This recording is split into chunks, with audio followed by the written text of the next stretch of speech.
Tout est glamour devant les caméras. Mais toutes les vraies housewives ne deviennent pas riches grâce à Bravo. Quand Kim Zolciak est devenue célèbre dans Real Housewives of Atlanta, il n'était pas clair comment elle finançait un train de vie aussi luxueux. Pendant un certain temps, elle était financée par un homme riche, connu seulement sous le nom de Big Papa. Puis, après quelques saisons, Kim a rencontré et épousé l'ancien joueur des Falcons d'Atlanta, Kroy Biermann. Les fans pensaient que le couple vivrait une vie de rêve, sans problème d'argent, grâce à l'argent de Kroy. Mais cela n'a pas duré. Le couple a demandé le divorce en mai 2023, et l'argent semble avoir joué un rôle important. Kroy a affirmé que Kim avait perdu 1,5 million de l'argent de la famille en jouant. En décembre 2024, le manoir de la famille a été saisi. Il s'est vendu rapidement, mais les marshals américains ont dû expulser de force le couple 3 mois après la vente. Au même moment, Kim a commencé à vendre des meubles via ses stories Instagram. Elle a également vendu des vêtements d'occasion et ses perruques préférées sur une boutique en ligne appelée Biermann's Closet. En 2025, la fille de Kim, Ariana, a lâché une bombe. Malheureusement, mes parents ont pris mon argent. Ariana a dit que Kim et Kroy avaient dépensé l'argent qu'elle avait gagné avec des partenariats avec des marques quand elle était mineure. Apparemment, même avoir été exposée à la télévision nationale n'a pas empêché Kim de continuer à demander de l'argent à sa fille. Erika Jayne semblait mener une vie facile et insouciante dans la saison 14 de Real Housewives of Beverly Hills, redécorant sa maison et retrouvant un côté joueur que les téléspectateurs n'avaient pas vu depuis des années. Mais ces batailles juridiques continuaient. En 2021, Erika a été visée par une plainte de 25 millions de dollars déposée par le syndic de faillite de son mari séparé, l'avocat déchu Tom Girardi. La plainte indique que l'argent a transité via la société de divertissement d'Erika. En avril 2026, les droits sur la poursuite ont été vendus à LHA Land, LLC, pour 2 millions de dollars, ce qui est une mauvaise nouvelle pour Erika. Cette société va maintenant la poursuivre pour 25 millions de dollars. Que fait-on alors? Se déclarer en faillite? Vous pouvez le faire ou vous défendre au tribunal. Ce n'est pas la fin des soucis financiers d'Erika. En mars 2025, il a été rapporté qu'elle devrait perdre un procès de 300 000 dollars intenté par le costumier Marco Morante. Ils l'ont poursuivie après qu'elle a affirmé que l'entreprise avait illégalement débité sa carte American Express. L'autre propriétaire de Marco, l'entreprise en question, a également intenté un procès, réclamant 18 millions de dollars pour poursuites abusives et conspiration. La demande d'Erika, visant à rejeter cette plainte, a été refusée par les tribunaux. Les fans des Real Housewives de Salt Lake City connaissent très bien les nombreux procès de Lisa Barlow.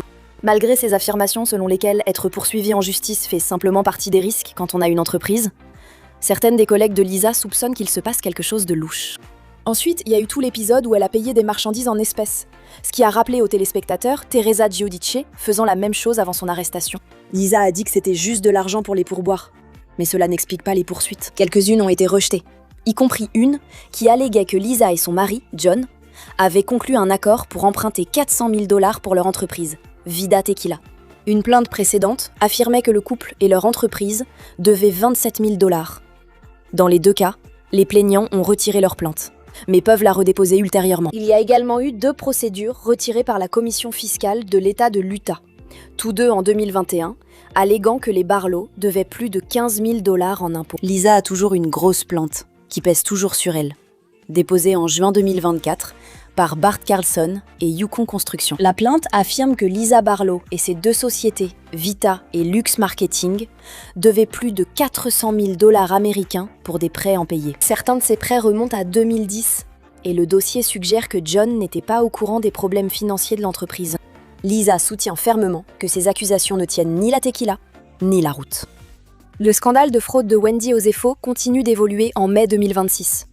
Mais rien ne semble favorable à la star de Real Housewives of Potomac. Wendy et son mari Eddie ont été arrêtés en octobre 2025 pour fraude à l'assurance. Il est allégué que les Osefo ont signalé un faux cambriolage en avril 2024, affirmant avoir été victimes d'un vol pendant leurs vacances. Le couple a signalé la perte de biens valant des centaines de milliers de dollars. Mais les autorités fédérales disent que c'est entièrement faux. Je pense que pour Eddie et moi, c'est important parce que, comme je l'ai mentionné, à ce stade, ce ne sont que des allégations. Les enquêteurs n'ont trouvé aucun signe d'effraction, aucune empreinte de pas, ni aucune empreinte digitale. Et ni le système de sécurité interne ni externe n'a détecté de mouvement pendant la période du cambriolage présumé. La véritable avancée est survenue quand Wendy a publié une photo d'elle avec une des bagues prétendument volées sur les réseaux sociaux. À ce moment-là, Les Osefos déclaraient plus de 400 000 $ de pertes, ce qu'ils ont évoqué dans des emails obtenus par les autorités. Un email dédié à Wendy disait « Y a-t-il d'autres objets de grande valeur que nous pouvons ajouter à cette liste d'inventaire ? J'essaie que le total dépasse 3 000 $, le maximum prévu par notre assurance. » Wendy a démissionné de son poste de professeur à l'université Wesleyan à la suite de son arrestation. Lors d'une audience, en mars 2026, il a été décidé qu'elle et Eddie seraient jugés séparément. En cas de condamnation, ils risquent chacun jusqu'à 15 ans de prison. Une rumeur persistait, selon laquelle le cambriolage de la maison de Dorit et Paul Pekka Kemsley en octobre 2021 aurait été un coup monté de l'intérieur. Malgré les soupçons évoqués par les fans de Bravo et des collègues de Dorit dans Real Housewives of Beverly Hills, aucune preuve de mauvaise conduite du couple n'existe. Des preuves de problèmes financiers anciens contredisent pourtant le style de vie luxueux que le couple montre à la télévision. Sutton Stracke a accusé Dorit de simuler la possession d'articles de luxe, malgré des difficultés financières. Je ne vois que des mensonges. Lorsque Dorit a demandé le divorce en avril 2025, cela a mis en lumière les problèmes financiers du couple, dont le fait que la société utilisée pour acheter leur maison à 8 millions de $, n'était pas en règle. L'avocat de Los Angeles, Ronald Richards, a obtenu et partagé en ligne des documents officiels sur la société à responsabilité limitée. Et la situation ne s'est pas améliorée. En mars 2026, Radar Online a rapporté que Dorit devait encore 2 000 $ sur la maison et n'avait pas effectué de paiement depuis septembre 2025. Teresa Giudice a toujours été emblématique. Pendant des putains de jours, 19 fois.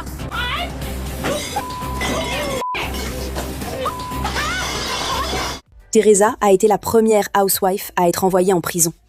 Un badge de déshonneur indélébile pour la star. En 2015, elle a été condamnée à 15 mois de prison après avoir été reconnue coupable de fraude postale, de fraude électronique et de fraude à la faillite. Son mari de l'époque a écopé d'une peine plus longue avant d'être expulsé. Que vous croyez que Teresa ait été une participante volontaire ou simplement un pion inconscient dans les combines de son mari, il est indéniable qu'elle a pris certaines décisions financières douteuses. Preuve à l'appui, en mars 2025, elle s'est retrouvée de nouveau endettée. Ce mois-là, des médias ont rapporté que Teresa et son mari Louis Ruelas étaient visés par plus de 3 millions de $ de créances fiscales. Teresa a remboursé sa part de 300 000 $ cet été-là. Mais étant donné que Ruelas devrait encore près de 2,6 millions de $ de la dette, il semble que le couple soit toujours en grande difficulté. Les hauts et les bas financiers de Sonja Morgan ont été bien documentés dans les Real Housewives de New York. Prenez par exemple sa maison de ville dans l'Upper East Side. Entre la glace marron dans le congélateur, l'ascenseur constamment en panne et les toilettes souvent bouchées, ce n'était pas vraiment une propriété de rêve. Sonja a tenté de la vendre pendant des années et a même rénové en 2020. Mais lorsqu'elle a finalement été vendue lors d'une vente aux enchères en ligne en mai 2024, ce fut pour moins de la moitié des 9,1 millions de $ pour lesquels elle avait été achetée en 1998. La relation apparemment compliquée de Sonja avec l'argent a fait d'elle une ennemie des créanciers. En 2010, elle a déposé le bilan, avec près de 20 millions de $ de dettes après un échec cinématographique. En 2015, après être enfin sortie de la procédure du Chapter 11, elle a déclaré à E! « Ça fait du bien, j'ai fait du bon travail. J'ai payé ce que je devais payer et ce n'était pas facile. Mais en même temps, c'était une expérience. C'est agréable que les gens ne scrutent plus mes finances. J'ai enfin retrouvé la confidentialité de mes finances. » Morgan semblait encore avoir quelques soucis financiers une décennie plus tard. En mai 2025, elle a été bannie du restaurant huppé de New York, Tucci, après être partie sans payer une note de 1 000 $. Elle a déclaré à Page Six qu'elle pensait dîner en échange d'une publication promotionnelle. Ce mois-là, une entreprise de chauffage et climatisation a déclaré qu'on lui devait 20 000 $ pour des travaux faits l'an dernier. Selon Morgan, il y a eu une erreur de la part de la banque et la situation aurait été résolue. Kelly Potter s'est fait un nom grâce à son style extravagant et son attitude sans détour. Bien que les téléspectateurs aient cru que son style de vie glamour était financé par Nana's Chicken and Waffles, cela semble n'avoir été qu'une illusion. De nombreuses poursuites ont été engagées depuis que Kelly a fait ses débuts sur Bravo, chacun alléguant des malversations financières. Dans l'ensemble, cela ne donne pas l'image de quelqu'un qui vit selon ses moyens. En juillet 2025, il a été rapporté que la Navy Federal Credit Union avait poursuivi Kelly pour avoir accumulé plus de 26 000 $ de dettes de cartes de crédit non remboursées. La représentante de Kelly a rejeté la faute sur son ex-mari, Chuvalo Mark Farrell. Mark poursuit également Bravo pour 200 millions de $, affirmant que son ex-femme a falsifié son histoire et l'a présentée sous un jour défavorable dans Real Housewives of Atlanta. Les documents judiciaires de cette plainte, déposée en octobre 2025, affirment que l'ancien couple a contracté un prêt conjoint de 420 000 $, que Kelly aurait utilisé à la place pour une grande fête d'anniversaire et d'autres dépenses non professionnelles. La faillite est maintenant une possibilité à cause de toutes les dettes que j'ai accumulées pendant mon mariage et la fermeture d'une entreprise. Mais attendez, c'est pas tout. En septembre 2025, Kelly a été poursuivie pour près de 19 000 $ par une ancienne employée de son restaurant, pour rupture de contrat, non-paiement de salaire et préjudice moral. Kelly a nié les accusations. La saison 15 de Real Housewives of Atlanta a documenté la construction du Kenya Moore Hair Spa, un salon de luxe qui devait être équipé de toutes les commodités. Et le spa a effectivement vu le jour.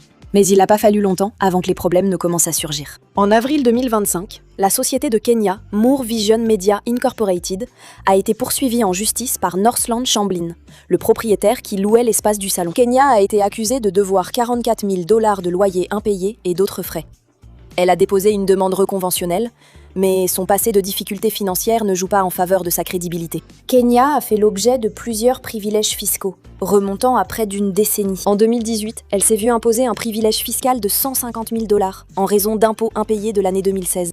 En 2024, elle a reçu un autre privilège fiscal, en raison d'impôts dus pour 2023, totalisant plus de 14 000 $ plus les intérêts. Bien que le privilège fiscal ait été levé plus tard cette année-là, la stabilité financière de Moore s'est affaiblie depuis. Elle a été exclue de RHOA pour avoir montré des photos exploitant une autre participante.